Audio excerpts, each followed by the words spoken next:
Bonjour et bienvenue sur le site du podcast Histoire en série, créé et animé par Nicolas Charles et Johan Chanoir. Au programme, une analyse des séries d'hier, d'aujourd'hui et de demain par les spécialistes des questions mobilisées par nos shows préférés.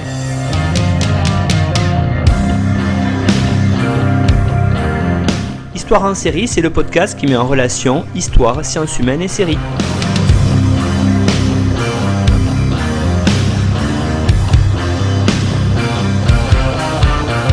Bonjour à tous, bienvenue dans le podcast Histoire en série où aujourd'hui je reçois Laurence Dubois. Bonjour Laurence. Bonjour. Alors Laurence, on va partir avec vous pour le Royaume-Uni du 19e siècle parce que c'est votre spécialité, on va en parler tout de suite, je vais vous présenter. Vous êtes docteur en études anglophones de l'Université de Paris 3 Sorbonne Nouvelle et maîtresse de conférences en civilisation britannique à l'Université Paris-Nanterre. Vous vous intéressez particulièrement à l'histoire de la psychiatrie et à sa dimension sociale et vos recherches portent sur l'asile des aliénés indigents de Hanwell en tant qu'institution de référence dans la psychiatrie britannique du 19e siècle. Vous êtes l'auteur notamment de L'asile de Hanwell, un modèle utopique dans l'histoire de la psychiatrie anglaise, qui est paru à Paris aux éditions de presse de Sorbonne Nouvelle en 2017. Vous êtes plus largement spécialiste de l'époque victorienne et de l'histoire sociale et politique de la Grande-Bretagne, et notamment des questions d'éducation populaire et de la réforme de l'assistance aux pauvres. Vous l'avez compris, je ne pouvez pas rêver mieux aujourd'hui pour parler de la série Cranford, de vous Laurence comme intervenante, parce qu'on est pile poil dans beaucoup de vos domaines de recherche. Alors peut-être avant de commencer à discuter ensemble autour de la série, est-ce que vous pourriez Laurence, s'il vous plaît, en faire le pitch et la présentation pour les auditeurs et auditrices qui peut-être ne connaîtraient pas la série?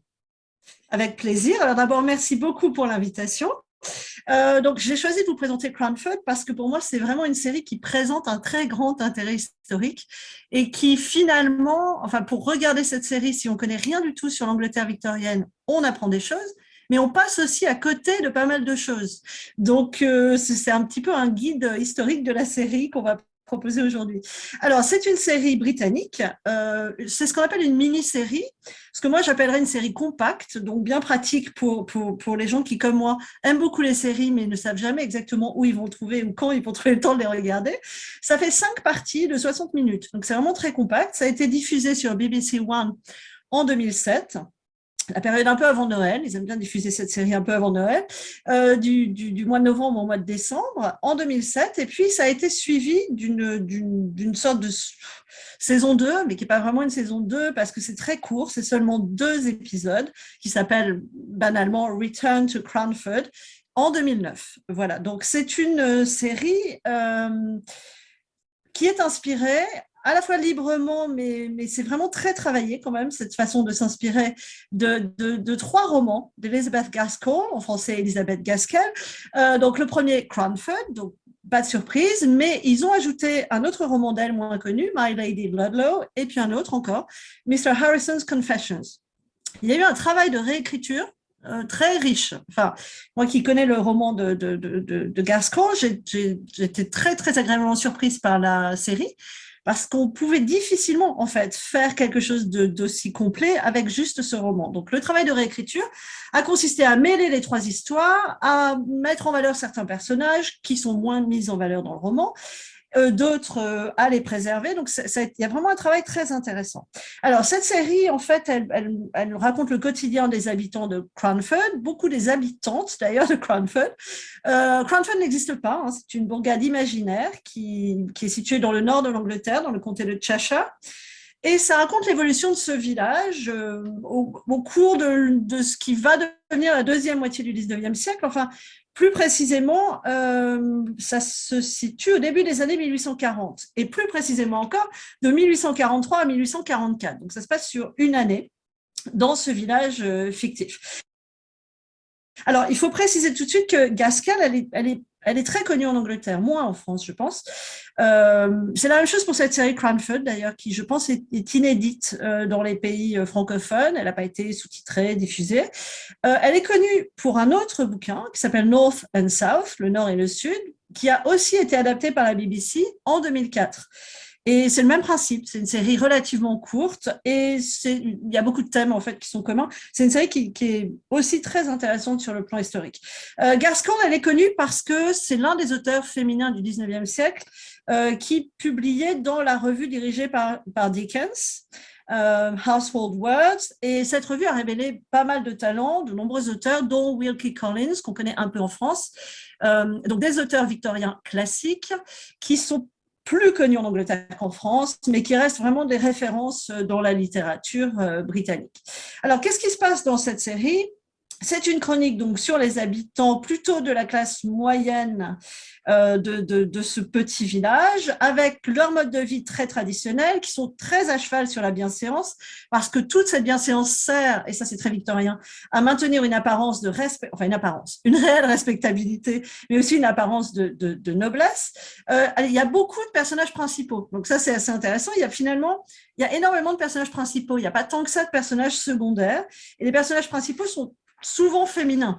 Donc, on a la fille, alors les deux filles du pasteur, qui sont donc Deborah Jenkins, qui est la sœur de Matilda Jenkins, qui sont vraiment des personnages centraux. Matilda, qui s'appelle aussi Mattie dans le roman aussi d'ailleurs, sont des personnages qui sont vraiment le fil conducteur en fait de la série. Alors elles ont une invitée qui s'appelle Mary Smith. Cette invitée vient de Manchester. On y reviendra. Cette invitée est très très très. Enfin, pour moi, cette invitée c'est en fait une représentation de l'auteur de Gaskell elle-même. Et puis on a toute une série de personnages féminins assez haut en couleur. On a Mrs. Forrester qui adore sa vache, par exemple, qui s'appelle Bessie, qui s'occupe d'elle comme elle le ferait pour une fille. On a la femme de ménage du docteur. On a un personnage très intéressant, Laurentia Galindo, qui est une modiste.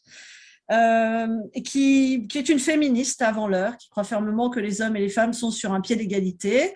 Voilà, on a Sophie Hutton, qui est la fille aînée du nouveau pasteur qui a remplacé le pasteur décédé.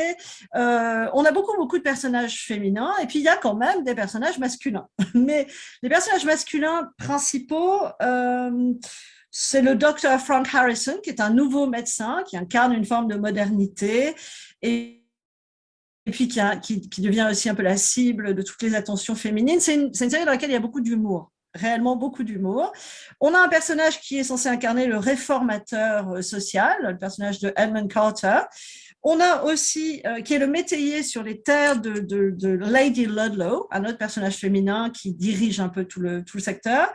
On a un personnage très important qui est le capitaine Brown, qui est une sorte de référence un peu pour tout le monde et qui incarne cette transition entre modernité et tradition, parce que lui, en fait, il investit dans les chemins de fer, on y reviendra, et il n'a pas honte d'avouer qu'il est pauvre. Alors, il n'est pas si pauvre que ça, hein, c'est peut-être pour ça qu'il n'a pas honte de l'avouer, mais voilà, il incarne quelque chose une sorte d'intrusion de la modernité dans ce milieu extrêmement traditionnel, un peu ancien, un peu rural.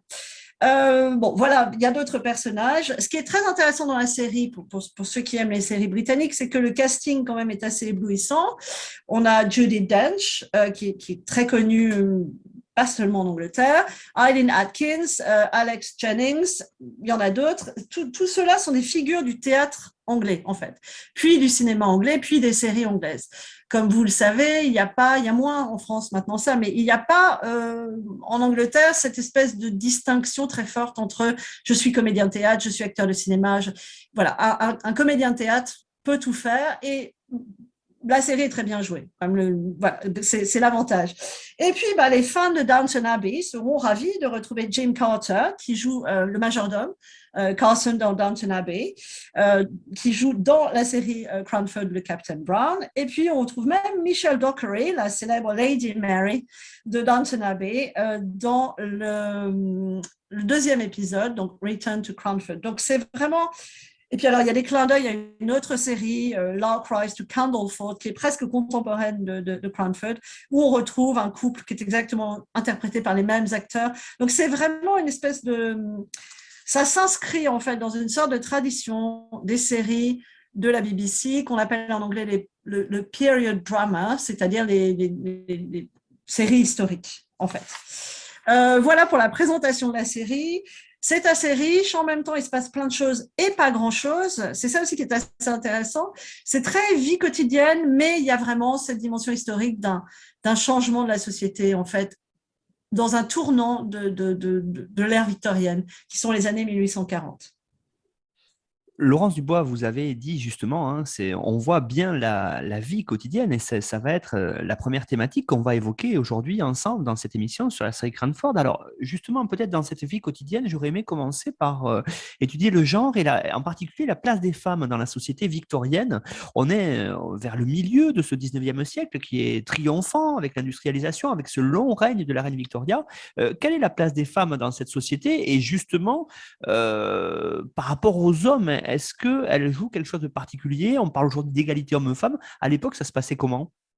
Alors, ce qui est vraiment intéressant dans cette série, c'est qu'il ne faut pas oublier que, certes, c'est une série de 2007, mais c'est vraiment inspiré d'un roman publié dans les années 1850. Et dans ce roman, très clairement, il y a une prépondérance de la place des femmes dans ce village de Cranford par rapport à la place des hommes. Je vous lis juste le début du roman en anglais, et d'ailleurs c'est une citation qu'on retrouve beaucoup plus loin dans la série. Je vous le lis rapidement. In the first place, Cranford is in possession of the Amazons. All the holders of houses above a certain rent are women. Donc, on le retrouve dans la série. Je vous le traduis rapidement, que en fait, Cranford est dirigé par des Amazones et que tout ce qui compte dans le village, en fait, et qui a des maisons un peu plus riches que les autres, c'est des femmes. Et les hommes dans la série, alors, on va voir si ça correspond à une réalité, mais les hommes dans la série sont un peu des personnages subalternes, soit un peu utilisés par les femmes, soit un peu en retrait, en général assez respectables, mais il y a quand même dans la série, et dans le roman d'ailleurs, des femmes qui affirment, alors j'ai parlé de la modiste Laurentia Galindo, qui pour elle c'est une féministe avant l'heure, c'est une suffragette avant l'heure, alors vraiment avant l'heure, hein, parce que les suffragettes c'est 1897 et encore 1903, c'est là que le terme émerge vraiment. Donc elle est très en avance sur son temps, mais en même temps, à l'époque, il y a déjà des courants, dont le courant chartiste, qui milite pour le suffrage universel, alors pour les hommes, donc parce qu'à l'époque, seuls les riches ont le droit de vote, pour dire les choses simplement. Donc, il y a dans le chartisme cette volonté que tous les hommes, y compris les hommes du peuple, aient le droit de vote, mais il y a aussi dans le courant chartiste des femmes qui soutiennent le mouvement, et qui soutiennent le mouvement avec, dans l'idée, qu'une fois qu'on aura étendu ça à tous les hommes, ça pourrait aussi s'étendre aux femmes. Donc, Laurentia Galindo, elle représente ça. Une femme qui a certes un métier assez modeste, hein, elle fait des chapeaux et voilà, mais qui a une éducation, qui d'ailleurs, à l'occasion, sert de secrétaire particulière pour Lady Ludlow. Donc, elle incarne une sorte de féminisme un peu, on va dire, un peu plus militant. Mais on a aussi le personnage de Mary Smith, qui est une jeune femme qui représente Elizabeth Gaskell et qui s'interroge beaucoup en fait sur sa place dans la société. Est-ce qu'elle doit se marier, pas se marier? Enfin, on y reviendra. Comment va-t-elle faire pour non pas s'émanciper, mais maintenir la liberté qu'elle a, parce qu'elle a eu un héritage de sa mère qui fait qu'elle a une certaine liberté. Et ensuite, on a toutes ces femmes dont les deux sœurs. Donc Deborah et Mattie, qui sont des gages de respectabilité dans le village, qui ont une force en fait morale, qui représente une force morale pour le village, et qui en fait dirigent d'une certaine manière ce village. Et donc, en fait, traditionnellement, on a tendance à penser que les droits des femmes, c'est une préoccupation un peu récente. Alors, récente au sens de l'histoire aussi, c'est-à-dire que c'est venu à la fin, au Royaume-Uni, à la fin du 19e, début 20e, un peu plus tard en France. Mais dès le milieu du 19e, il y a en fait une préoccupation sur cette égalité. Et il y a l'un des personnages, je ne sais plus lequel, mais l'un des personnages féminins de la série qui dit très clairement, non, mais les hommes et les femmes ne sont pas égaux, les femmes sont quand même très largement supérieures aux hommes. Qui bien sûr est dit sur le ton de l'humour, mais qui est une chose qui est assez...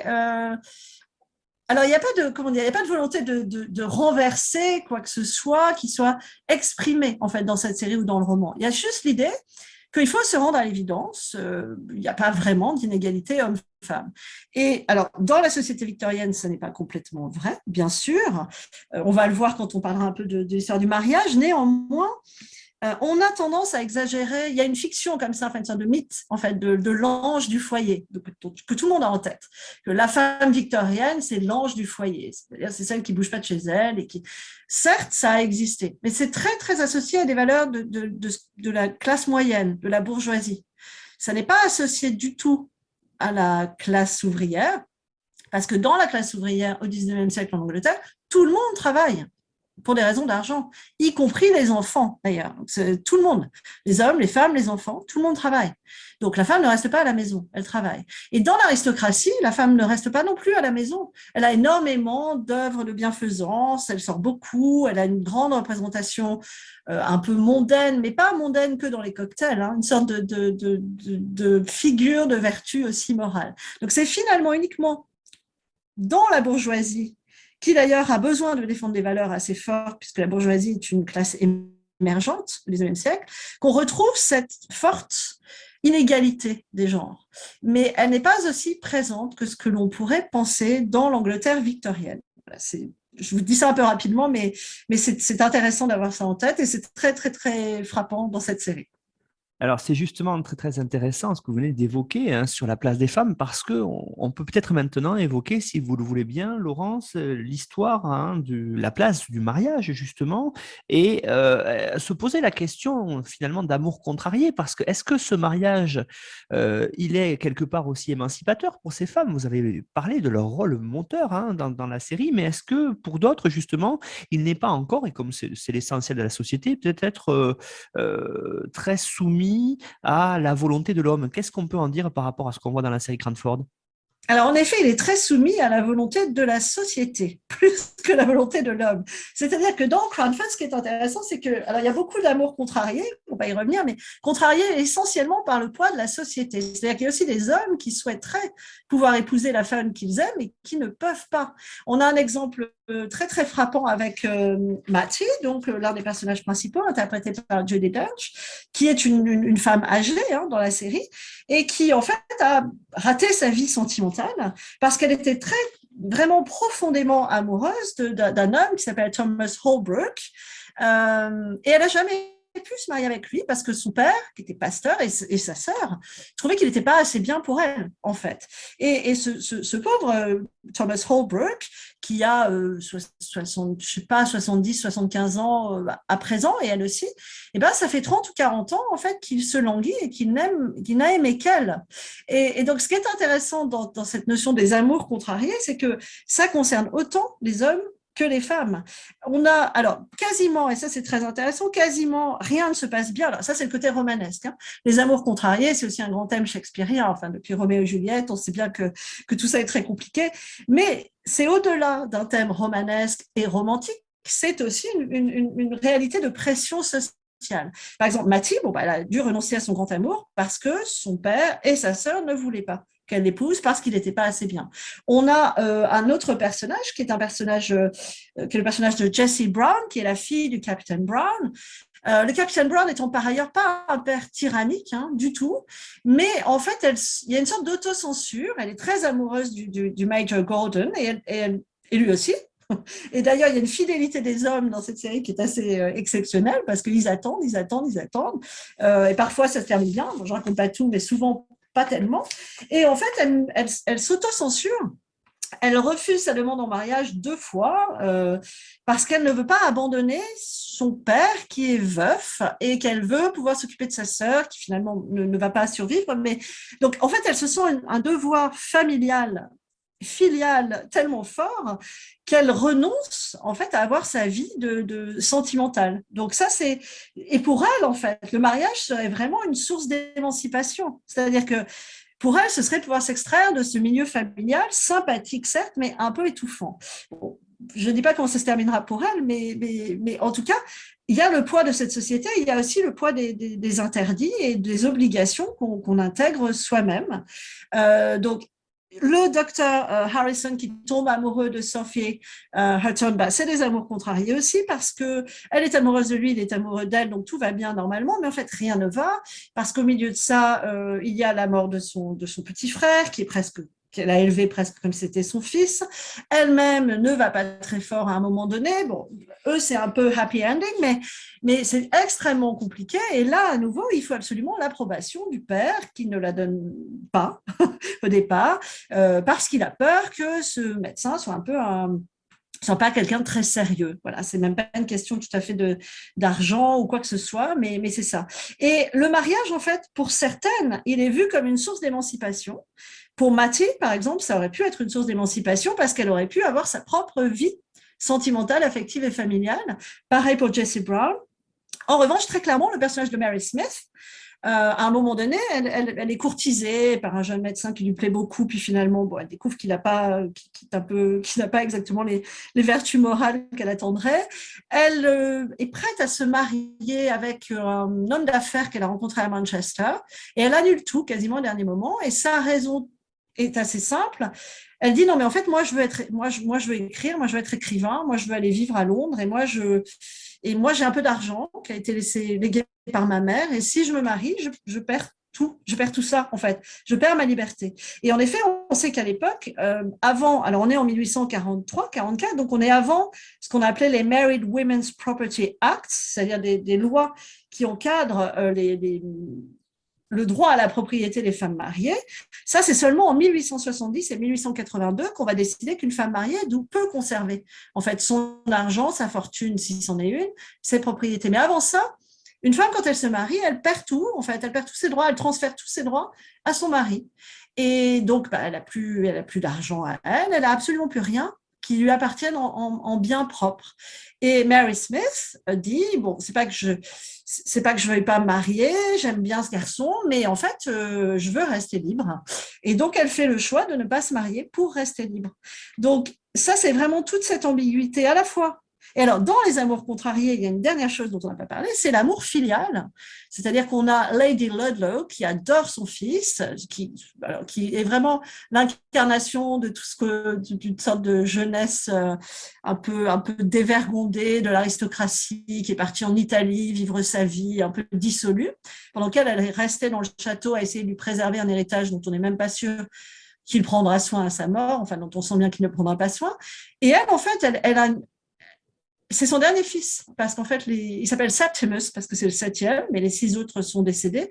Et elle a une sorte d'amour inconditionnel pour lui, qui est terrible, qui fait de la peine à voir, parce que réellement, ce n'est pas un amour complètement partagé. Et c'est intéressant, parce que le personnage de Lady Ludlow, pour un public britannique, c'est certain qu'il va rappeler un autre personnage dans Dickens, qui est le personnage de Miss Havisham.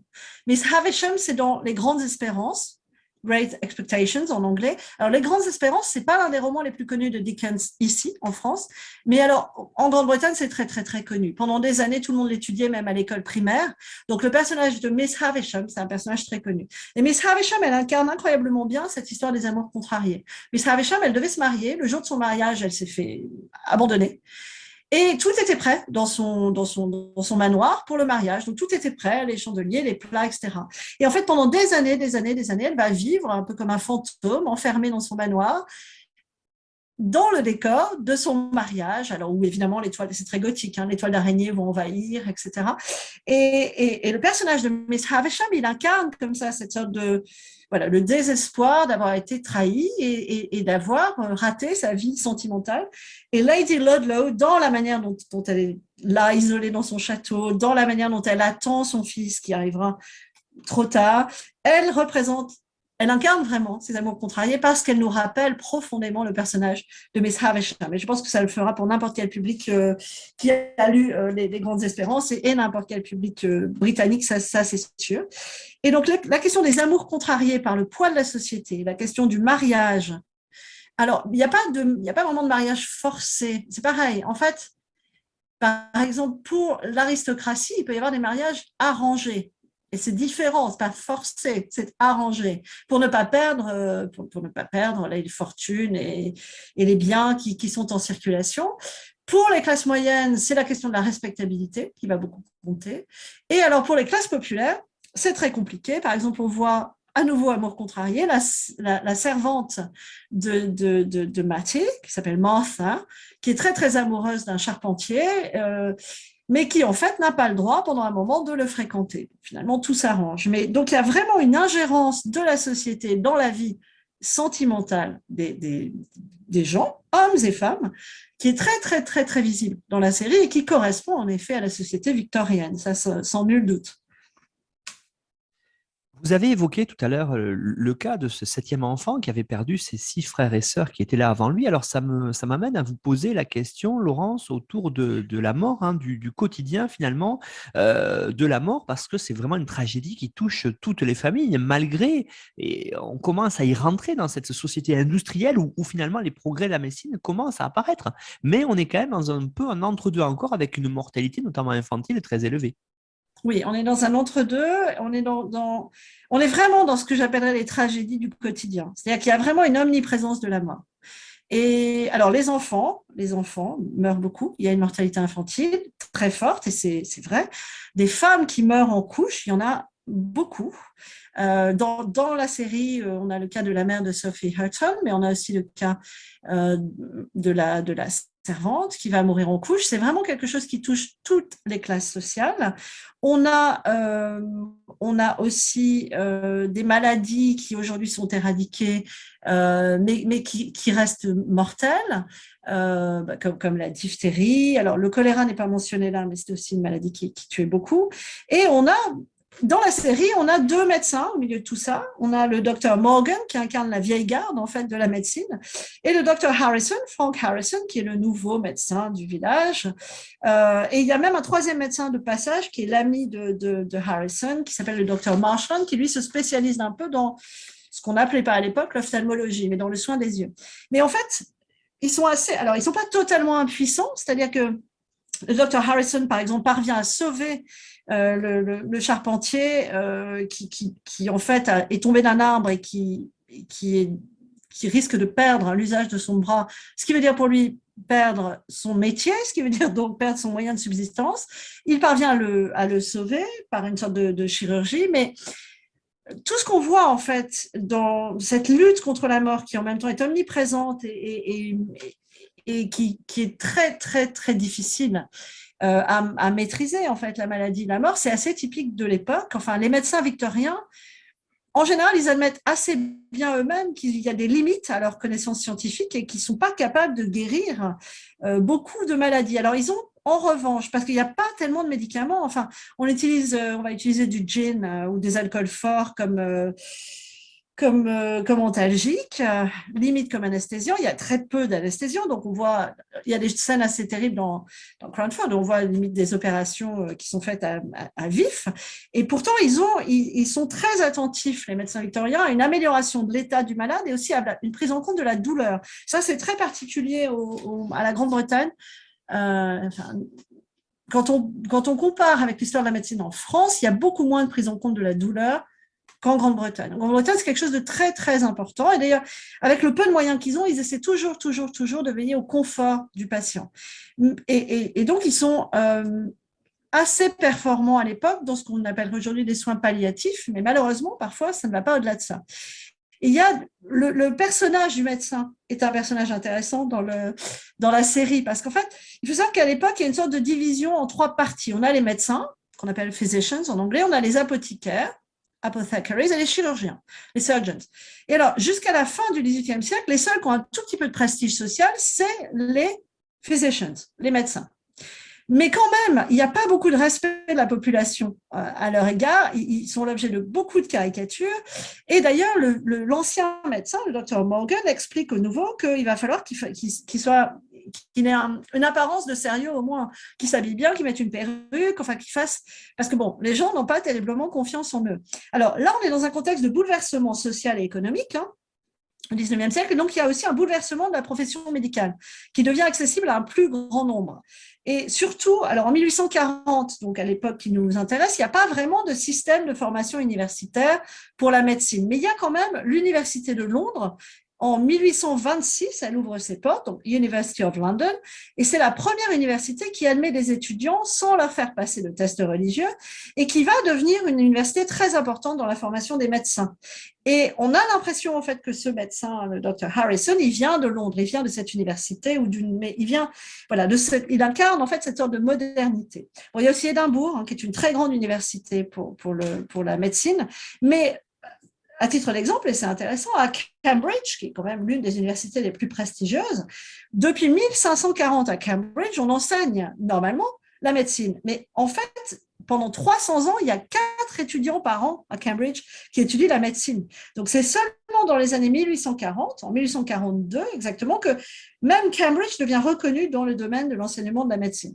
Et ils ont un autre problème, ces médecins, c'est le problème de gagner leur vie. C'est-à-dire qu'en fait, c'est assez difficile de gagner sa vie en tant que médecin au XIXe siècle. Il y a des disparités énormes selon le degré de spécialisation et selon la position géographique.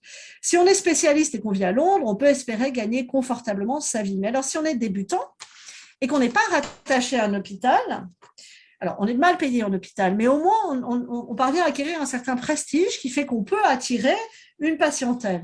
Si ce n'est pas le cas, en fait, si on est comme le Dr Harrison, un jeune médecin qui doit se faire sa réputation, et c'est très difficile de se faire une réputation parce qu'il y a des limites à la médecine à l'époque, si on est un jeune médecin dans un village, c'est assez compliqué de s'assurer une clientèle qui soit un peu lucrative. Et d'ailleurs, ce jeune médecin, il a bien du mal à s'imposer. Bon, en plus, il y a une sorte de complot contre lui parce que en fait, toutes les femmes, enfin, 3 ou 4 femmes du village veulent se marier avec lui et prétendent qu'il les a courtisées, etc. Alors qu'en fait, il incarne une innocence parfaite. Hein.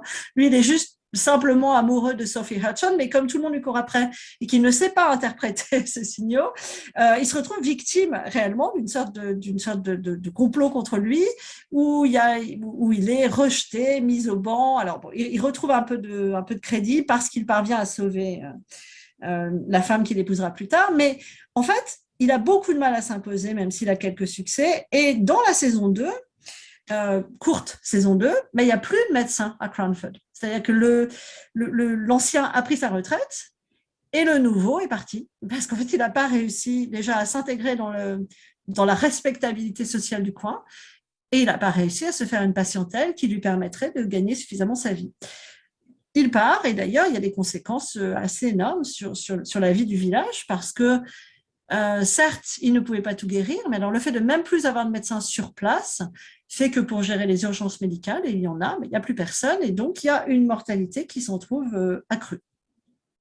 Alors, c'est justement très intéressant, Laurence, ce que vous venez d'évoquer autour de la thématique, effectivement, du médecin, parce que vous avez dit, effectivement, que les médecins entre la ville et la campagne, on a des fortes disparités. Et ça m'amène à vous poser une question, justement, où on est à cette période-là du milieu du 19e siècle en Angleterre, dans une sorte, là aussi, d'entre-deux. Hein. On est vraiment, la révolution industrielle fonctionne depuis une 50aine d'années, on va dire.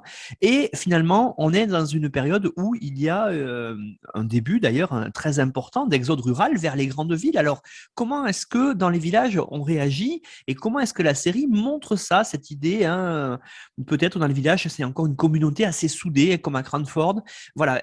Comment est-ce qu'on voit ça? Parce qu'il n'y a pas quand même beaucoup de séries qui montrent la révolution industrielle. On va en reparler juste après. Alors, en effet, oui, l'une des séries qui montre très bien la révolution industrielle, c'est justement North and South, Nord et Sud, adapté de Gascon, puisque c'est un peu c'était vraiment son domaine de prédilection, en fait, parler de ce sorte de conflit de valeurs, en fait, entre le Nord, qui à l'époque était très industrialisé, et le Sud, qui était plus rural. Là, on n'est pas tout à fait là-dedans. Là, on est dans le Nord de l'Angleterre, mais il y a une opposition entre la ville. Alors, la ville, ça peut être Londres, mais la ville qui incarne vraiment tout ce qui est rejeté, en fait, par la communauté de Cranford, c'est Manchester. Parce que Manchester, qui est donc au nord de l'Angleterre, c'est l'une des villes les plus industrielles, les plus prospères sur le plan de l'industrie, mais aussi avec une grande pauvreté quand même des ouvriers. Mais c'est une ville qui incarne de manière presque idéal, la révolution industrielle. Et pour les habitants de Cranford, et ça c'est tout à fait typique de l'époque quand même, c'est l'incarnation du mal, en fait. C'est-à-dire qu'on a une sorte d'idéalisation, une sorte de pastoralisme, une idéalisation de la campagne, par opposition à la ville étant à la fois le lieu de tous les dangers, le lieu de toutes les pollutions. Il faut savoir qu'à l'époque, il y a énormément de pollution avec le charbon, énormément de pollution dans les villes, à Londres. C'est d'ailleurs pour ça que les riches, en fait, ne vivent pas dans les cœurs de ville. Les riches partent dans les banlieues, parce qu'on respire mieux dans les banlieues, c'est plus vert.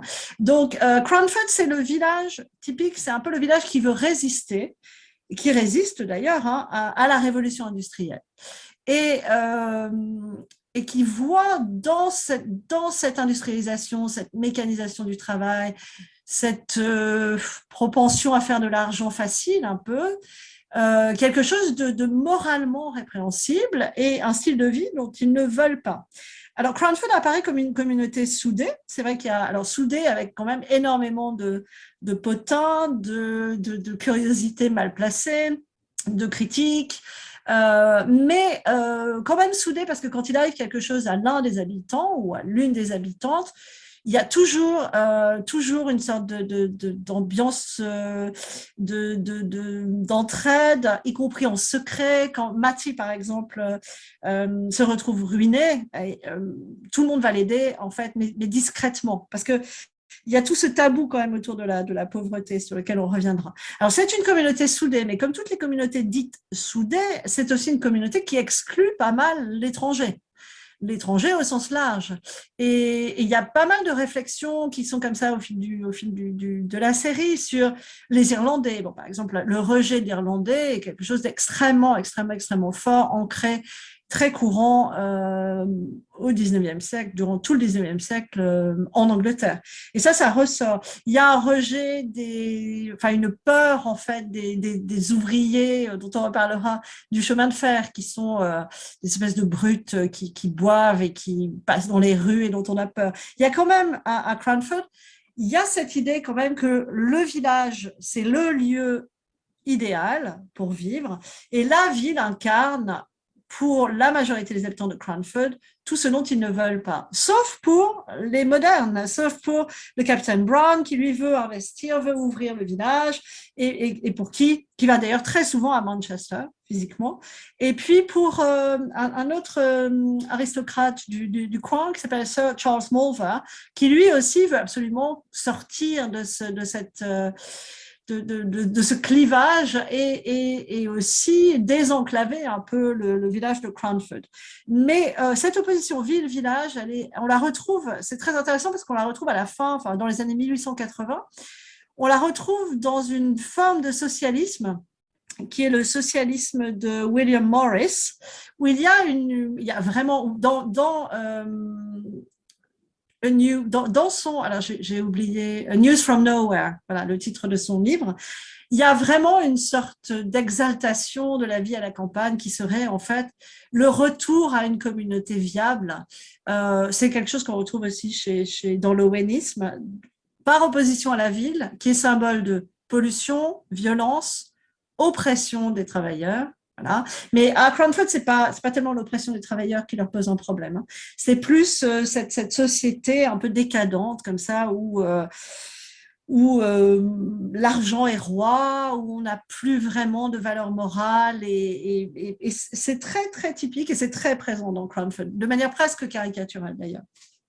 Cranford, c'est aussi le reflet, on a commencé à l'évoquer, de cette révolution industrielle naissante qui est apparue fin du XVIIIe siècle avec la machine à vapeur de Watt et qui se développe fortement dans cette Angleterre victorienne d'ailleurs, où c'est vrai, c'est l'un des premiers pays au monde à avoir une population majoritairement urbaine à la guerre de 14, alors que la France, ce n'est pas encore le cas. Donc, on voit beaucoup d'aspects de cette révolution industrielle dans le commerce, mais vous l'avez évoqué aussi, et j'aimerais qu'on en parle un peu plus longuement, autour du rail, du chemin de fer qui se développe. L'invention de Stephenson a une trentaine d'années, un peu moins. Et de plus en plus, on voit que c'est le symbole de la modernité. Alors, ce qui est vraiment intéressant, c'est que ce village de Cranford, c'est le village qui essaie de se préserver des effets de la révolution industrielle, en fait, mais qui ne peut pas s'en préserver, puisqu'elle a eu lieu dans les années 1840. Et vous l'avez noté, c'est vraiment typique, en effet, puisque la Grande-Bretagne, c'est le premier pays industrialisé au monde. Ça veut dire que quand on étudie la révolution industrielle britannique, en fait, on étudie le processus lui-même d'industrialisation de toute toute société. Donc, c'est avec tout ce qui va avec. Exploitation maximale des travailleurs, pollution, exagération dans les investissements à tout va. Donc, les effets de la révolution industrielle, ils sont présents partout et ils vont gagner, ils vont grignoter Cranford. Alors, à travers le commerce, parce que en fait le commerce aussi est très mal vu à Cranford. C'est-à-dire que quand Mattie se retrouve ruinée, elle décide d'ouvrir un commerce, mais alors c'est déshonorant. C'est-à-dire que le commerce, ça fait partie de cette société capitaliste où on avoue qu'on vend des choses pour de l'argent. Enfin, c'est tout à fait déshonorant. Alors, elle ouvre une boutique de thé, ce qui permet d'être un peu plus politiquement correcte et d'être un peu plus confidentielle, mais il y a vraiment les effets de la révolution industrielle qui sont partout vont bien sûr atteindre Cranford. Mais il y a une opposition extrêmement forte qui existait réellement dans l'Angleterre victorienne. Cette opposition, s'opposer à la révolution industrielle, c'est aussi s'opposer au capitalisme, en fait, aussi. Et alors, il y a en effet un symbole très, très fort de la révolution industrielle qui est le chemin de fer, qu'on a appelé en anglais la Railway Mania. Et qui, d'ailleurs, le thème est employé bien sûr dans Cranford, qui est en français la folie des chemins de fer. Il y a plusieurs traductions possibles. Alors, en fait, pourquoi? Parce qu'à l'époque, et là, c'est très présent, le chemin de fer, cette histoire, tout ce débat, tous ces conflits terribles qu'il y a à Cranford autour du chemin de fer, incarne vraiment bien ce conflit entre tradition et modernité. Alors, celui qui porte le projet, c'est le Captain Brown. Il se dispute très violemment avec beaucoup. C'est pourtant un homme tout à fait charmant qui cherche à s'intégrer. Il se dispute très violemment avec les sœurs Jenkins, enfin Deborah et Mattie, surtout Deborah, qui elle trouve que c'est la fin du monde, là, cette histoire de chemin de fer. D'ailleurs, le chemin de fer la tue. Je n'en dirai pas plus, mais symboliquement, c'est vraiment ça. Rien qu'à l'idée de voir le chemin de fer arriver, elle ne survit pas. On a Lady Ludlow aussi, l'aristocrate, qui veut absolument pas vendre ses terres alors qu'elle aurait un profit à en tirer pour que le chemin de fer passe, parce que pour elle, c'est aussi l'incarnation d'une sorte de destruction du paysage et d'une destruction d'un mode de vie. Mais ce chemin de fer, en fait, il a une importance capitale en Angleterre, au Royaume-Uni et surtout en Angleterre au début, puis ensuite en Écosse, au milieu du 19e siècle. Alors, pourquoi ça en fait? Parce que déjà, c'est lié au capitalisme en fait. Il y a, au début du 19e siècle, en Angleterre, il y a un succès extraordinaire de l'industrie textile. Donc, en fait, il y a des nouveaux riches, en fait, les capitaines de l'industrie, captains of industry, qui se font beaucoup d'argent avec l'industrie textile. Et donc, à la fin des années 30, ils ont énormément d'argent et il faut le réinvestir. Et en fait, l'argent massivement va être investi dans le chemin de fer. Il y a un engouement extraordinaire pour le chemin de fer. Il y a une opposition, mais il y a aussi un engouement extraordinaire. Parce qu'en fait, ça représente tout ce que la révolution industrielle représente d'ailleurs, ça représente une sorte de maîtrise de l'homme, l'être humain, sur la nature. Et c'est quelque chose qui est vraiment l'incarnation de la modernité. L'une des premières locomotives s'appelait Catch Me Who Can, donc attrapez-moi si vous pouvez. Elle est construite en 1808, donc bien avant les années 30, par quelqu'un qui s'appelle Richard Trevithick. Et on la présente, c'est un spectacle en fait, on la présente au public à Londres sur une piste circulaire, donc à Bloomsbury, dans une espèce de cirque conçu pour l'occasion. Et on vante les mérites de la vitesse incroyable. Elle va à 12 miles à l'heure, donc à peu près 20 km, à moins même, 18 km/h. Mais les gens sont fascinés, c'est-à-dire que ça incarne une nouvelle technologie en fait. Et donc dans les années 30, dans les années 40, il y a une sorte de frénésie de construction des chemins de fer. Ils vont construire près de 6 000 miles, donc presque 9 000 km de lignes de chemin de fer entre 1830 et 1850. Et en fait, c'est une branche d'activité comme une autre, mais c'est en fait une source de profonde fascination. Parce que là-dedans, il y a de l'invention, il y a de la technologie, il y a de la vitesse, donc c'est un degré exceptionnel de maîtrise scientifique de l'homme sur la nature. Et donc, c'est le comble de la modernité. Et alors, du coup, cette fascination conduit à des vagues parfois irrationnel d'investissement, alors surtout dans les années 30, et ensuite une deuxième vague, c'est ça dans Cranford, dans les années 1840 jusqu'en 1847. Alors pourquoi c'est irrationnel? Parce qu'en fait, les bénéfices réels, ils restent relativement faibles, les bénéfices en termes financiers. On sait qu'il y a aussi des investissements massifs à l'étranger. Par exemple, en 1848, un tiers des capitaux qui sont investis dans les chemins de fer français proviennent de Grande-Bretagne. Donc, c'est vraiment une période clé de la révolution industrielle. Et alors, l'avantage des chemins de fer par rapport à l'industrie textile, par exemple. C'est que l'industrie textile, voilà, ça marche bien, il y a une grande production, mais ça s'arrête à un moment donné. Là, ça ne s'arrête jamais, parce qu'en fait, la construction des chemins de fer, ça exige de construire des ponts, de construire des voies, de construire plein de choses à grande échelle. Donc, il faut du fer, il faut de l'acier. Pour avoir du fer et de l'acier, il faut aussi du charbon. Il faut du charbon pour les trains. En conséquence, il y a une production de fer qui augmente de façon spectaculaire. On passe de 680 000 tonnes à plus de 2 millions de tonnes en juste 20 ans. Il y a une progression vertigineuse aussi pour le charbon. La production de charbon, elle triple de 1830 à 1850. Il y a aussi une quantité considérable de main-d'œuvre qui est nécessaire. L'emploi dans les transports fait plus que doubler dans les années 40. Et ensuite, ça continue encore à doubler. Donc, il y a presque 1 million, il y a 900 000 personnes en 1880 qui sont employées dans les transports. Et puis, dans les mines, évidemment, pour le charbon. Donc, en fait, ce qui est impressionnant, c'est que ce chemin de fer qui a l'air d'être juste un développement des transports, d'ailleurs, au départ, ce n'est pas forcément pour les passagers, c'est pour le transport de marchandises, mais ça touche toute l'industrie. Ça veut dire que il y a une industrialisation pleine et entière de la Grande-Bretagne. Il y a une sorte de leadership mondial aussi de la Grande-Bretagne à partir du milieu du 19e siècle. Le chemin de fer, c'est vraiment l'emblème de ça. C'est aussi une sorte de romantisme industriel, un truc d'aventure, d'héroïsme. Alors, le problème du chemin de fer, c'est que il n'y a pas de réglementation jusque dans les années 50. Donc, en fait, on investit, on investit, on investit. C'est d'ailleurs le Captain Brown, il se dit qu'il va faire fortune dans les chemins de fer. Mais en fait, c'est un investissement qui est présenté comme étant sans risque. Donc, en gros, ils font des offres promotionnelles. On donne 10% du prix et puis on va récupérer, on paiera seulement quand on aura fait fortune. Sauf qu'il n'y a pas de réglementation. Donc, ça veut dire qu'il y a un niveau d'excitation qui est très fort. D'ailleurs, c'est parfois comparé à la bulle Internet des années 1990. Hein. Mais en fait, il n'y a pas de protection. Donc, comme c'est tout à fait démesuré, comme ça part dans tous les sens, comme l'État s'en mêle assez peu jusque dans les années 1850, et bien en fait, on fait des constructions, on fait des magnifiques gares en plein milieu de la campagne dont personne ne se servira jamais. Donc, en fait, c'est totalement irrationnel. Alors, il y a des succès, hein, mais il y a aussi des investisseurs qui prennent goût à des perspectives de croissance considérables, mais qui en fait se retrouvent ruinés. C'est ce qui va faire que le Parlement sera obligé d'intervenir dans les années 50. Là, on nous présente dans la série un projet qui ressemble beaucoup, donc je pense que c'est ce qu'elle avait en tête, Elizabeth Gaskell, au projet ferroviaire qui est l'un des projets pionniers qui a eu lieu entre Liverpool et Manchester. C'est un projet qui démarre en 1824, mais qui devient réel beaucoup plus tard.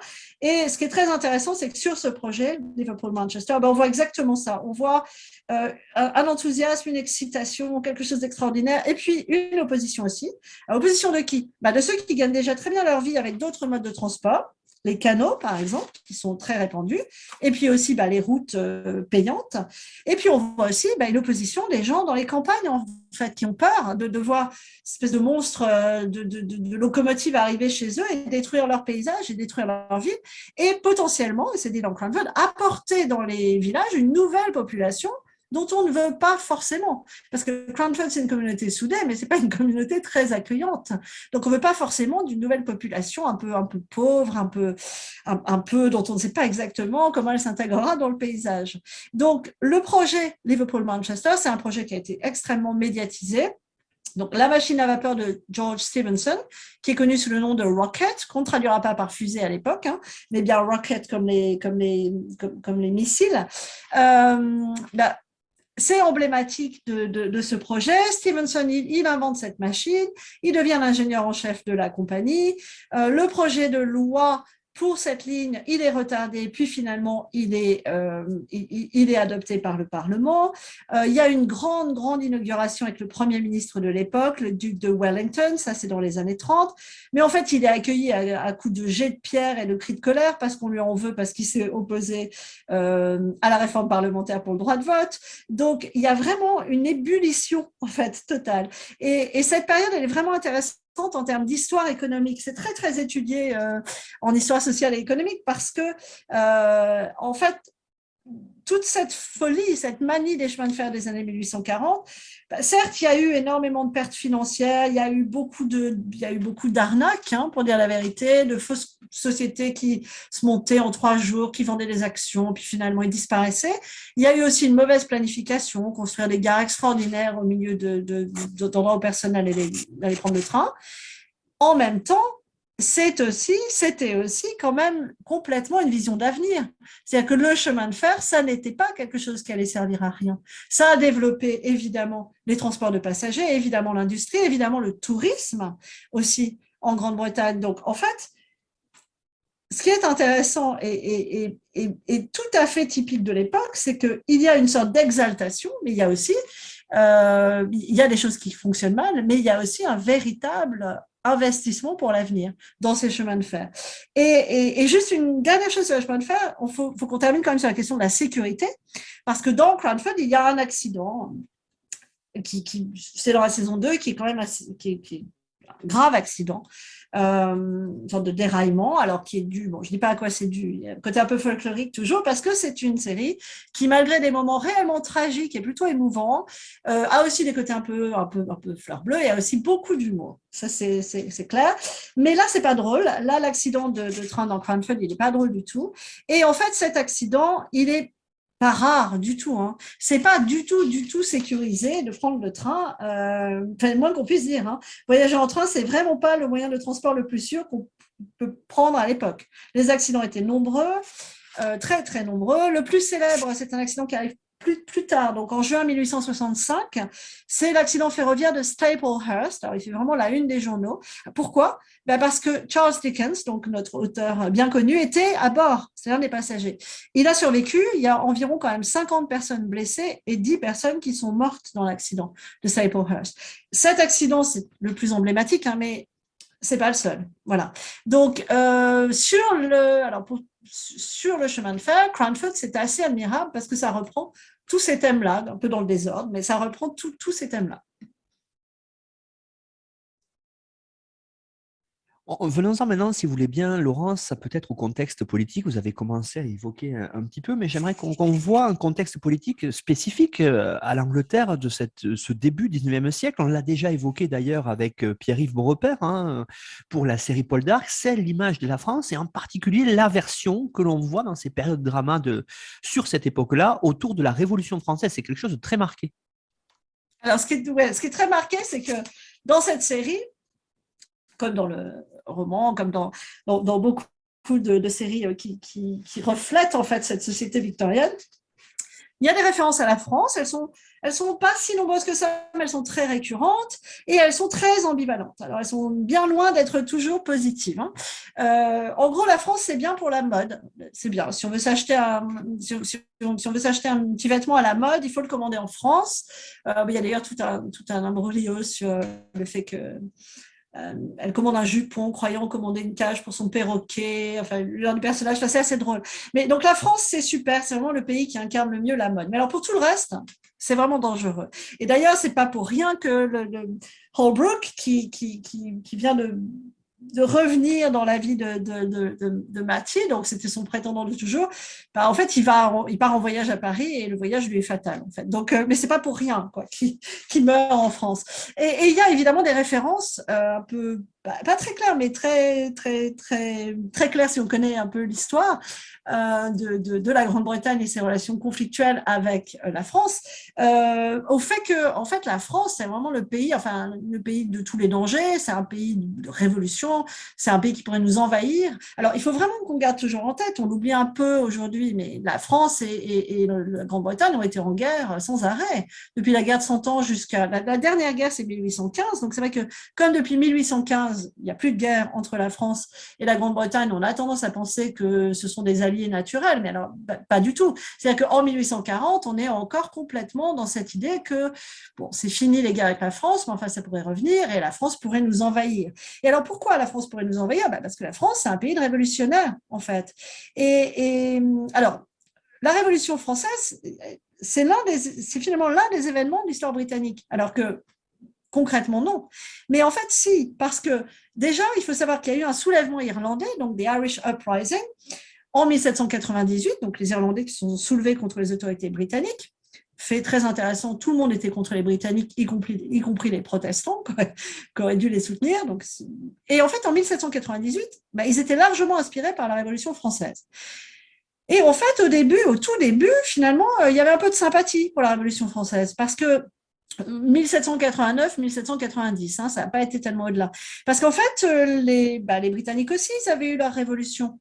Eux aussi, ils avaient eu la Glorious Revolution en 1688, et puis eux aussi, finalement, ils avaient tué l'un de leurs rois en 1649. Donc, voilà, ils étaient perçus comme réitérant un peu ce que les Anglais avaient fait. C'était pas, mais très rapidement, les Britanniques se sont rendus compte que mais c'était pas du tout la même chose en fait, parce que ce qu'ils avaient fait eux, c'était donner plus de pouvoir au Parlement et conserver une monarchie constitutionnelle, alors que en France, c'était beaucoup plus radical. Et pour les Britanniques, c'était pas tellement le problème de la terreur et le fait qu'ils aient décapité Louis XVI et Marie-Antoinette qui posait problème. C'est pas tellement la violence réelle associée à la Révolution française. C'est plutôt une violence symbolique très forte pour eux d'un rejet de l'universalisme, du concept d'égalité même. C'est-à-dire que pour les élites britanniques, le concept d'égalité, c'est une innovation qui est complètement monstrueuse parce que ça abolit les privilèges du rang, de la naissance, de l'héritage. Et du coup, ça abolit les piliers même d'une société britannique dont l'ordre est précisément érigé sur ces distinctions de rang.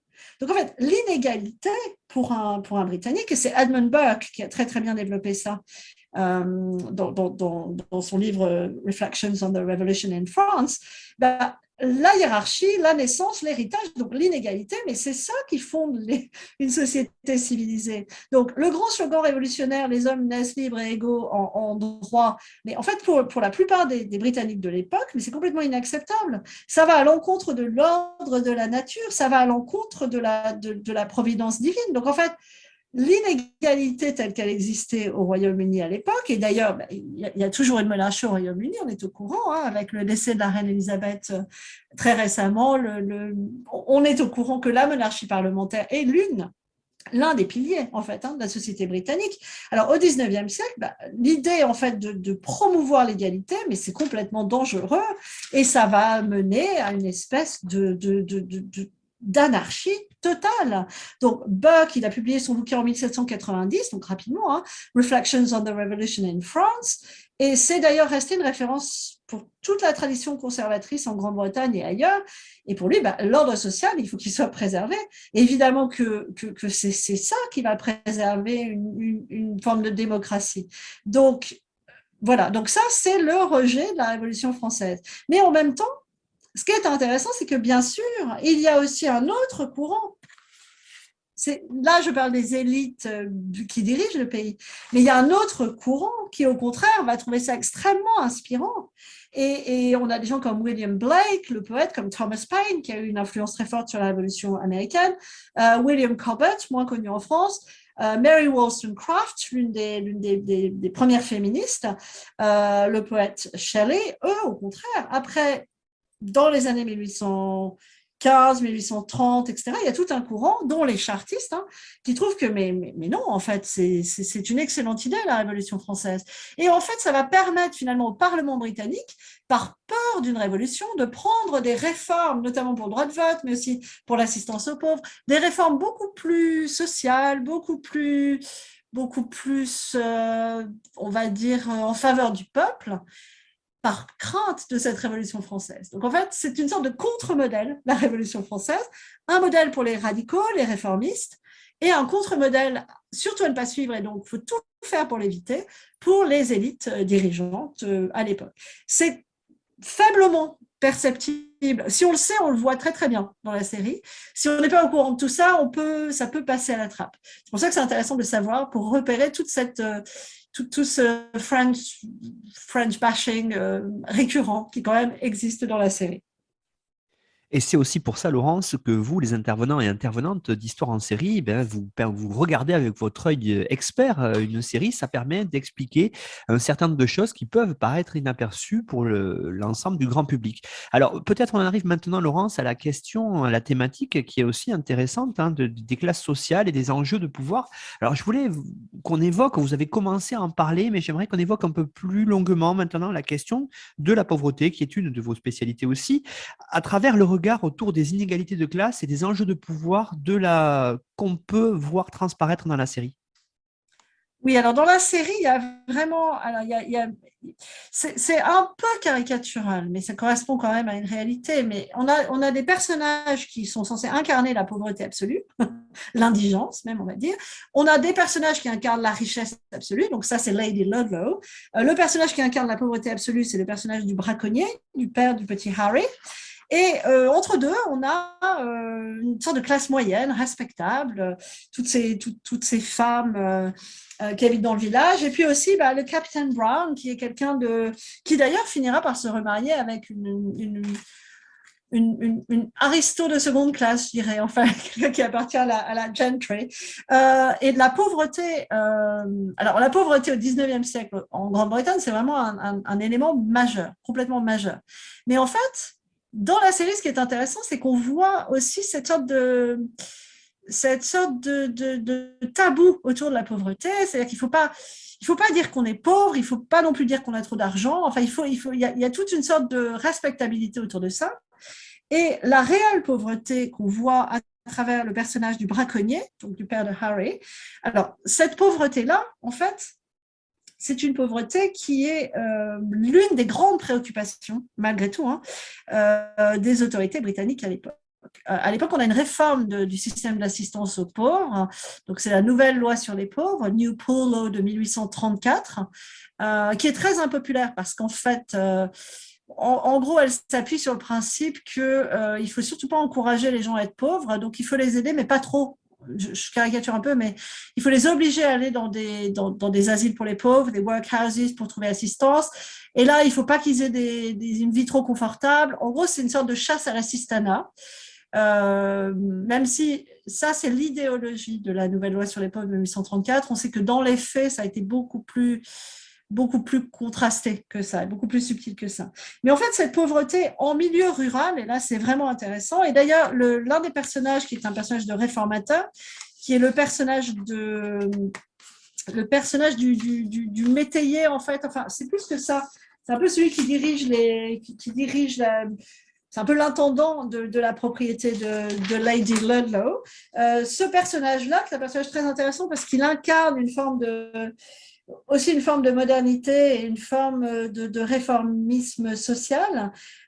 Donc, ce personnage qui va prendre en charge le jeune Harry Gregson, d'ailleurs, il s'appelle Edmund Carter.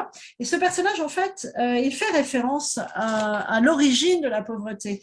Et il dit, non, mais c'est bien beau d'accuser ce pauvre braconnier, mais en fait, c'est la société qui l'a rendu pauvre.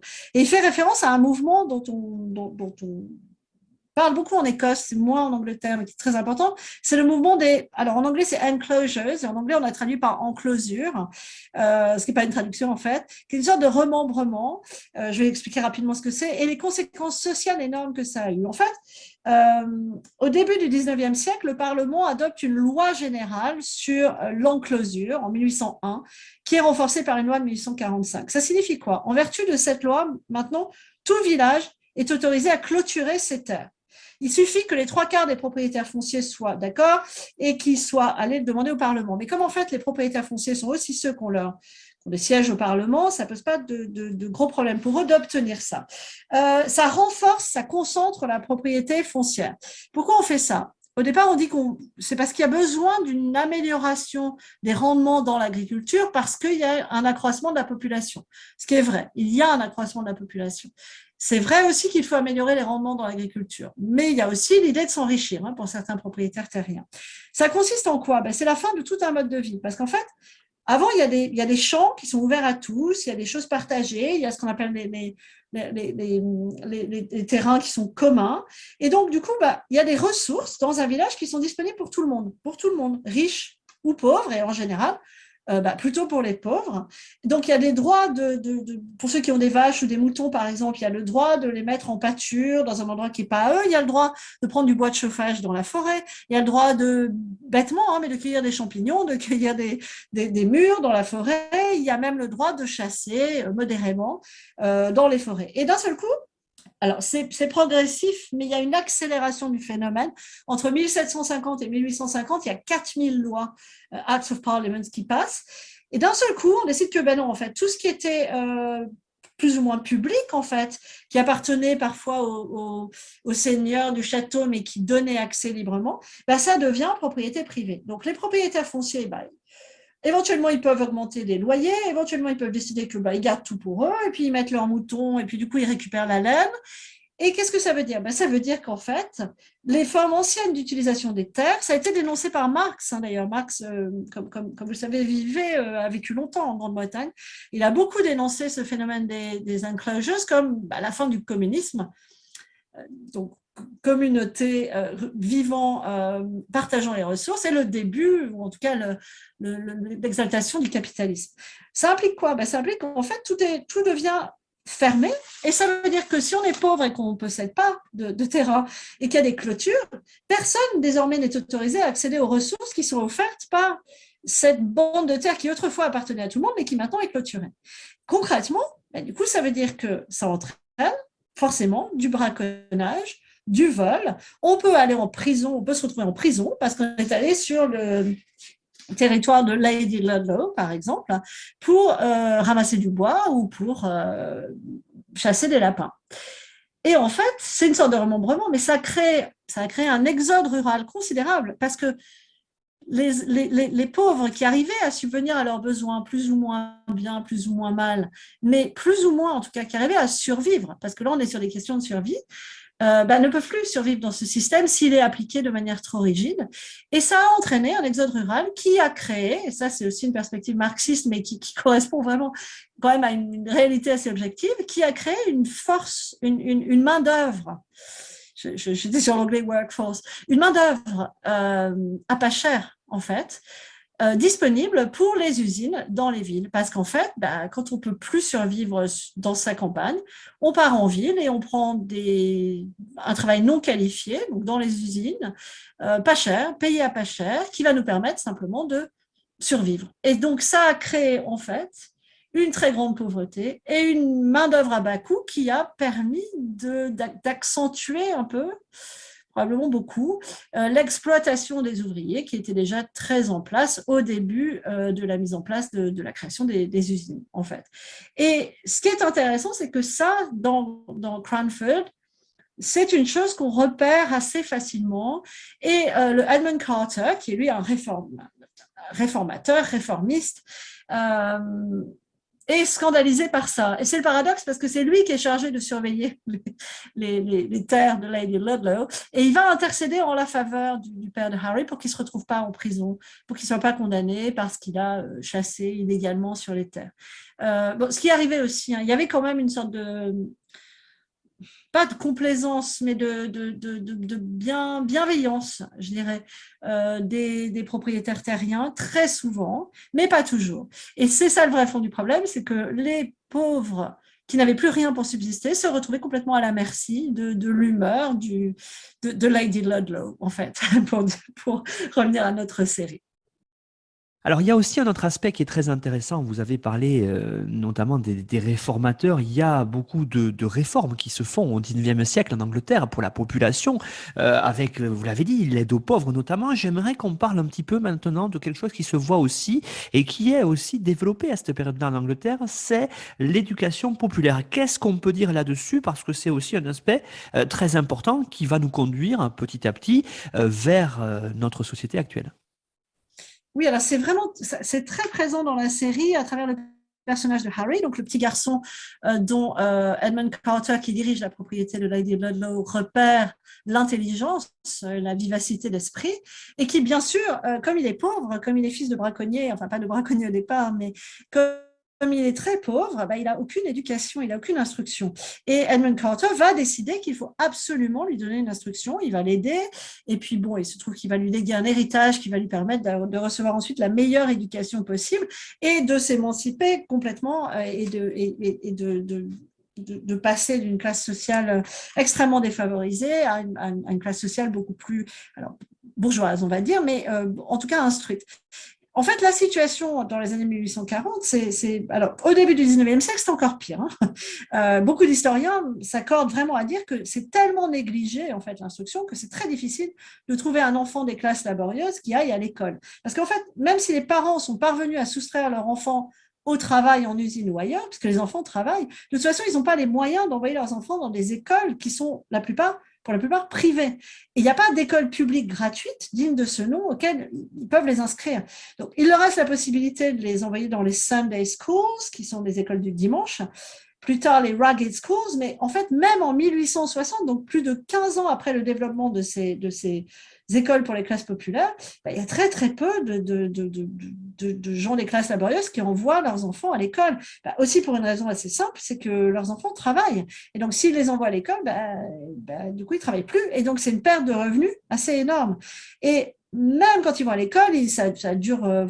ils y vont un peu les dimanches et ça ne dépasse pas 2 ans. Ce qui est assez intéressant, c'est que Saint-Simon, donc socialiste, en 1803, il déclare, lui, il présente le Royaume-Uni, la Grande-Bretagne comme un modèle, en fait, et il déclare que les Anglais instruits ont plus de respect pour les savants que pour les rois, je le cite, tout le monde sait lire, écrire et compter en Angleterre. Il nous dit ça en 1803. Alors, c'est faux, c'est vraiment totalement faux. Et dans les années 1840, en fait, il y a déjà, pauvreté et instruction sont très difficilement compatibles. Il y a des rapports sur ça. Lord Brougham, par exemple, qui s'intéresse beaucoup à ça, va faire un discours qui s'appuie sur les rapports de la Chambre des communes dans les années 20, dans les années 30, où on découvre qu'en fait, il y a un enfant sur 17 dans les quartiers pauvres, les quartiers est de Londres, qui a reçu une éducation. Et dans le sud-ouest de la ville, c'est peut-être 1 sur 21. Et alors, c'est encore pire à Manchester, c'est 1 sur 27. Enfin, 1 sur 41 à Leeds, 1 sur 35 à Birmingham. C'est une catastrophe, en fait. Et donc, la conclusion, c'est que plus des 2/3 des individus qui appartiennent aux classes les plus modestes sont complètement dépourvus d'instruction, parce qu'ils n'ont pas reçu d'instruction étant petits. Donc, c'est vraiment un nombre d'enfants très, très, très restreint, d'enfants pauvres, très, très restreint, qui a accès à une éducation même de base, savoir lire, écrire et compter. Mais ce n'est pas seulement une question d'argent, de moyens que l'État ne voudrait pas mettre. C'est un sujet controversé, l'éducation des pauvres à l'époque. Tout le monde est bien loin d'être convaincu qu'il faut instruire la classe ouvrière. Pourquoi ? Parce que certains considèrent qu'il faut les maintenir dans leur ignorance, au contraire. Parce que si on leur montre qu'il existe quelque chose de mieux que ce qu'ils ont, ils vont être insatisfaits. Et si on crée de l'insatisfaction, il va y avoir du mécontentement et ça amène à quoi ? Au changement, donc éventuellement à une révolution. Donc non. Et s'ils n'ont aucune instruction, ils ne sauront pas exactement comment se prendre en charge, ils ne sauront pas exactement quoi faire et donc ils seront dans une forme d'apathie et d'indifférence à leurs conditions de vie existantes. C'est très, très en vogue cet argument au XVIIIe siècle et ça perdure assez longtemps dans la première moitié du XIXe. On dit que instruire les pauvres, ça veut dire qu'ils vont vouloir, ils vont comprendre ce qui leur arrive, ils vont vouloir imiter leurs supérieurs, ils vont refuser peut-être de faire le travail qu'on leur donne et ça va mener à une attitude subversive et à la révolution. Donc c'est dangereux sur le plan politique. Mais bien sûr, comme toujours, il y a aussi un contre-courant, notamment les socialistes, notamment les owenistes, qui à partir de 1815 disent que non, au contraire, même si on s'inscrit dans cette idée de préserver une classe ouvrière qui va continuer à faire son boulot sans trop protester, c'est de toute façon très important de les instruire. Parce que si on ne les instruit pas, en fait, c'est là qu'on court le risque que la société ne fonctionne plus. Et donc, plutôt que de négliger l'instruction des pauvres, dans les années 30, 40, on commence à se dire, bon, d'accord, on va peut-être faire quelque chose et essayer de la canaliser. Parce qu'en fait, il y a aussi une peur des élites qui est de se dire, bon, nous, on est contre. Lady Ludlow, par exemple, elle est contre, elle est tout à fait contre l'éducation de Harry, parce qu'elle est dans ce courant qui dit, oula, je ne vais pas commencer à instruire, mais d'ailleurs, elle le renvoie travailler dans les champs, je ne vais pas commencer à instruire les pauvres qui travaillent pour moi, parce que c'est la fin. Et en fait, évidemment, Edmund Carter, lui, il incarne quelque chose qui s'apparenterait, je pense, à une vision un peu socialiste, en fait. Lui, il ne veut pas instruire Harry pour qu'il soit un bon ouvrier. Lui, il veut vraiment l'instruire pour une réelle émancipation. Donc, en fait, finalement, l'éducation, ça devient une nécessité pour lutter contre les dangers du radicalisme, dont le chartisme et le socialisme oweniste. Et donc, il y a vraiment quelque chose de tout à fait ironique parce qu'il y a des efforts qui sont faits en faveur de l'instruction des pauvres par 2 groupes politiques qui sont complètement opposés. Les radicaux, Les radicaux, pour eux, il faut instruire les pauvres parce qu'il faut qu'ils s'en sortent. Et puis, il faut arrêter, en fait, cette société inégalitaire. Et il y a les évangéliques qui, eux, considèrent qu'il faut les instruire parce que même si on les maintient, en fait, dans leur classe sociale, il faut quand même avoir une classe ouvrière instruite un minimum pour qu'elle soit à la fois plus efficace et pour qu'elle soit aussi finalement d'une certaine manière plus utile à la société. Et là, c'est vraiment très intéressant le débat, le conflit en fait qu'il y a entre Lady Ludlow et Edmund Carter, et bien sûr notre personnage un peu féministe d'avant-garde, Laurentia Galindo, elle soutient totalement l'éducation du jeune Harry, parce que pour elle, ça s'inscrit, elle c'est assez évident qu'elle soutient le mouvement chartiste, et qu'au-delà, c'est une féministe de la première heure, et donc elle soutient l'éducation des classes populaires, ce qui semble évident. Donc on a vraiment dans cette série des personnages qui incarnent des courants contradictoires et parfois complémentaires de la société victorienne. Et toujours cette histoire de l'émancipation par l'éducation, il y a aussi l'idée d'une émancipation par la littérature. Ça, c'est plus pour les femmes des classes moyennes. Et par les correspondances, par exemple, aussi bien Mattie, Deborah, donc ces femmes désormais un peu âgées, qui étaient les filles du pasteur, elles ont reçu une instruction. Et elles, en fait, ça leur permet de surmonter, ça leur permet, en fait, de dépasser leur statut qui serait censé être inférieur de femmes, alors au foyer non, parce qu'elles n'ont pas de famille, d'enfants à nourrir, mais de femmes, parce qu'elles lisent beaucoup, elles écrivent beaucoup, elles entretiennent des correspondances. Et le personnage de Mary Smith, la jeune femme qui refuse le mariage, qui le rejette, qui dit « je ne peux pas me permettre ça si je veux avoir une vie intellectuelle ». Elle, réellement, son émancipation, elle va passer par la littérature. Elle va aller à Londres, elle va commencer à publier des articles, et puis bon, on se doute qu'en fait, voilà, c'est le personnage de l'écrivain en devenir, et c'est une femme, mais c'est grâce à l'éducation qu'elle a reçue. Alors, elle n'est pas d'un milieu populaire, elle est d'un milieu de classe moyenne, mais c'est cette éducation qu'elle a reçue qui va lui permettre de s'émanciper. Et la littérature est présentée comme une source d'émancipation. Et ce qui est intéressant, c'est qu'il y a des débats littéraires très conflictuels à nouveau entre le capitaine Brown, qui lui adore Dickens, et Deborah, qui elle est beaucoup plus traditionnaliste et préfère le Samuel Johnson. Mais la littérature, en fait, est vraiment un enjeu dans l'émancipation des femmes et des classes populaires. Alors, en dernière question, Laurence, ça serait intéressant aussi d'évoquer un aspect qui est en pleine expansion, hein, celui de l'Empire britannique, en particulier bien sûr la question du joyau de l'Empire, hein, l'Inde qui est déjà largement conquise par les Britanniques, mais on est dans cette question coloniale du 19e siècle et ça aussi, ça transparaît dans Cranford. Alors oui, l'Inde est là tout le temps. Enfin, l'Inde est présente tout le temps. L'Inde, c'est le lieu où est parti le frère, qui reviendra d'ailleurs, mais qui a un frère qui a disparu, qui est parti faire sa vie en Inde. Peter, le frère des deux filles du pasteur. Peter qui est parti en Inde. On a le Major Gordon qui part en Inde parce qu'il est dans l'armée. Il y a une référence à l'Inde constamment avec un côté très exotique, très lointain, très fascinant et en même temps un petit peu effrayant, mais pas tant que ça. Enfin, quand Peter revient avec tout plein d'objets comme ça qui viennent d'Inde, là, il y a quand même une sorte de panique sur est-ce qu'il va ramener aussi des créatures extraordinaires. Il ramène d'ailleurs un perroquet. Enfin, il y a un côté comme ça exotique. Mais ce qui est intéressant, c'est que l'Inde, du coup, la référence à l'Inde est donc à l'Empire, en fait, hein, directement, mais je dis indirectement parce que je crois que le mot d'empire n'est même pas prononcé en fait dans la série. Cette référence à l'Inde comme une sorte d'annexe en fait de l'Angleterre et de Cranford, elle est très présente. Alors ce qui est intéressant aussi, c'est, vous l'avez souligné, mais oui, l'Inde c'est pas nouveau. L'Inde ça commence en 1600-1601 avec la Compagnie des Indes britanniques.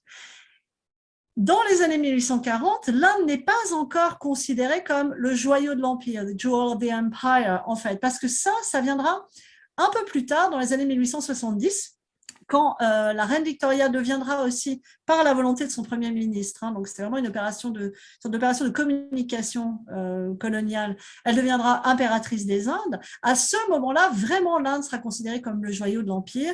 Il y aura une attention particulière portée à ce pays. Et alors, ce qui est intéressant, c'est que bien sûr, ceux qui ont fait la série en 2007, ils ont ça en tête, cette importance de l'Inde comme joyau de l'Empire.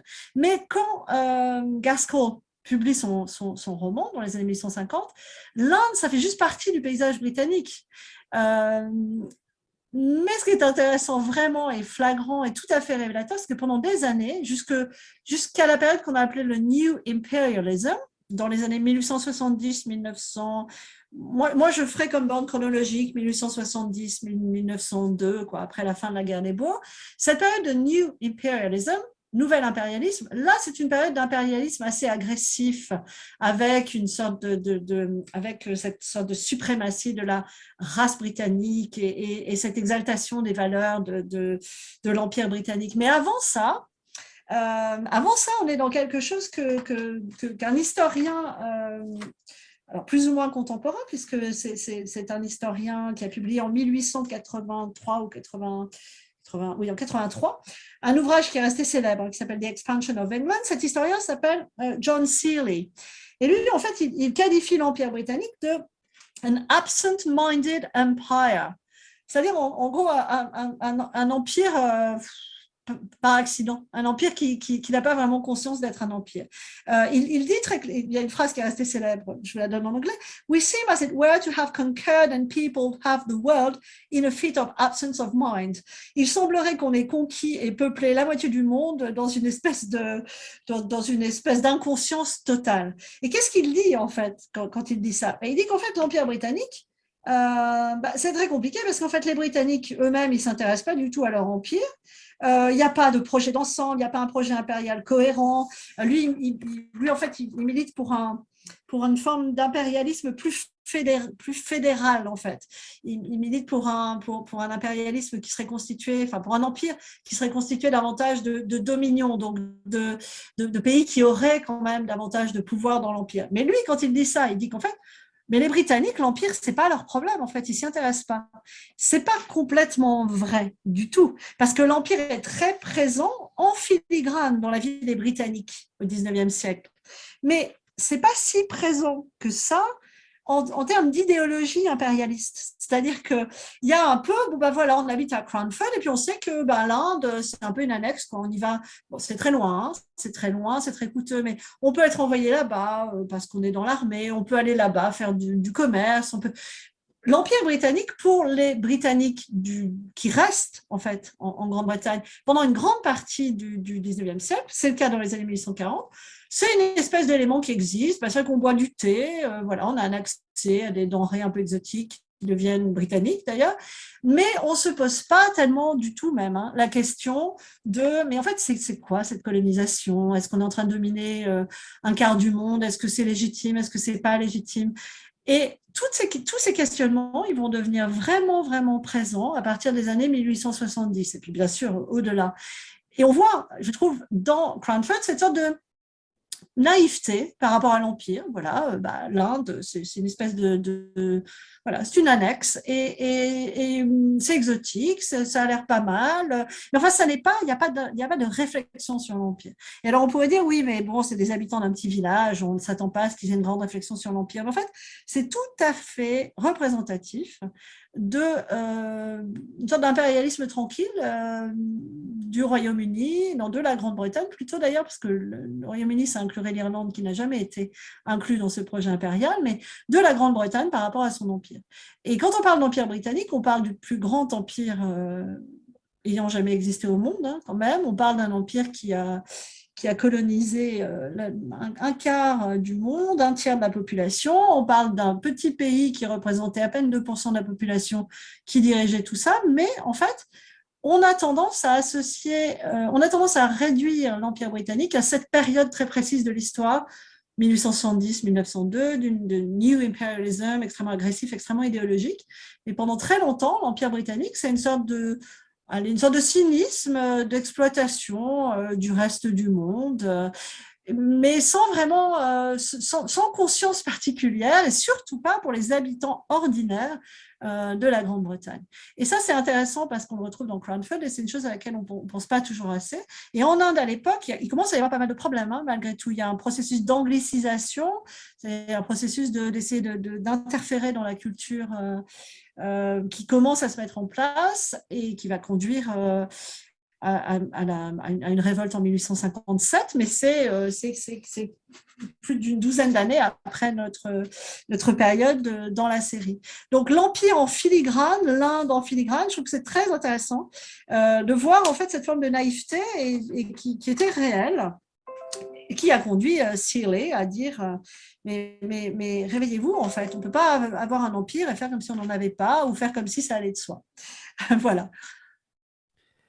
On en arrive au bout de l'émission. Merci beaucoup, Laurence Dubois, pour l'évocation de la série Cranford, où on a vu, il y avait, même si ça reste une mini-série, beaucoup de choses à dire sur la société britannique et en particulier de l'époque victorienne. Vous l'avez bien décrite et même au sens plus large, puisque vous avez terminé par évoquer un fait essentiel de la puissance britannique, de cette première nation mondiale au XIXe siècle, qui est véritablement son empire colonial. Alors, vous avez fourni une bibliographie indicative qui permettra aux auditeurs et auditrices d'aller approfondir un certain nombre de thématiques qu'on a évoquées aujourd'hui ensemble.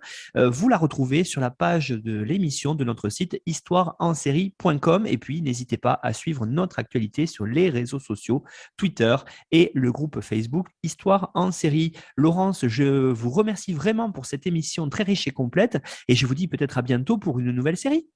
Merci beaucoup. Merci beaucoup.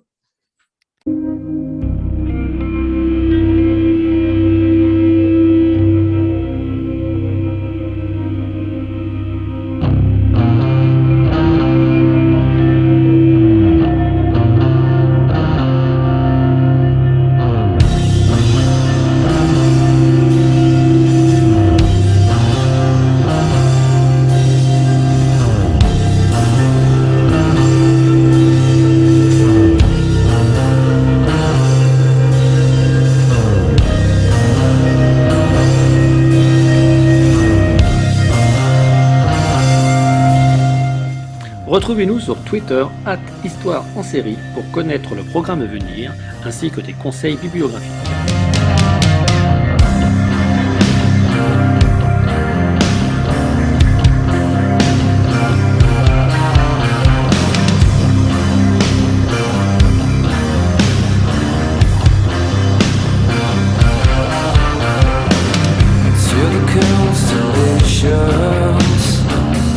Travel artistically. Such a beautiful planet populated by a stranger.